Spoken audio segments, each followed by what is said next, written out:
ಮಲೆನಾಡು ಭಾಗದಲ್ಲಿ ವರುಣನ ಆರ್ಭಟ ಮುಂದುವರೆದಿದೆ.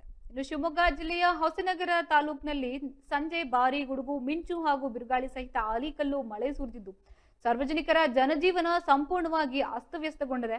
ಶನಿವಾರ ಹೊಸನಗರದ ಪಾಲಿಗೆ ವಾರದ ಸಂತೆಯು ದಿನವಾಗಿರುವುದರಿಂದ ತಾಲೂಕಿನ ಸುತ್ತಮುತ್ತಲಿನ ಗ್ರಾಮೀಣ ಭಾಗದ ನೂರಾರು ವ್ಯಾಪಾರಿಗಳು ಹಾಗೂ ಗ್ರಾಹಕರು ಮಾರುಕಟ್ಟೆ ಪ್ರದರ್ಶನದಲ್ಲಿ ಜಮಾಯಿಸಿದರು.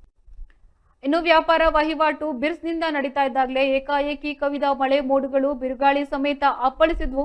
ಹಠಾತ್ ಸುರಿದ ಆಲಿಕಲ್ಲು ಮಳೆಯಿಂದಾಗಿ ರಕ್ಷಣೆಗಾಗಿ ಸಾರ್ವಜನಿಕರು ಹಾಗೂ ಗ್ರಾಹಕರು ಸಿಕ್ಕ ಕಡೆ ಓಡಿ ಹೋಗಿ ಆಶ್ರಯವನ್ನ ಪಡಿಬೇಕಾಯಿತು. ಇನ್ನು ಸಂತೆ ಮಳೆಗಳಲ್ಲಿ ತೆರೆದ ಜಾಗಗಳಲ್ಲಿ ಇಟ್ಟಿದ್ದ ತರಕಾರಿ, ಸೊಪ್ಪು ಹಾಗೂ ಇತರ ದಿನಸಿ ಸಾಮಾನುಗಳನ್ನ ಮಳೆಗೆ ಸಂಪೂರ್ಣವಾಗಿ ನೆಂದು ಹೋಗಿದ್ರೆ ಬಡ ವ್ಯಾಪಾರಿಗಳಿಗೆ ಭಾರಿ ಆರ್ಥಿಕ ನಷ್ಟ ಸಂಭವಿಸಿದೆ. ಅರ್ಧ ಗಂಟೆಗೂ ಹೆಚ್ಚು ಕಾಲ ಸುರಿದ ಧಾರಾಕಾರ ಮಳೆಗೆ ಪಟ್ಟಣದ ಪ್ರಮುಖ ರಸ್ತೆಗಳು ಹಾಗೂ ಚರಂಡಿಗಳು ತುಂಬಿ ಹರಿದಿದೆ.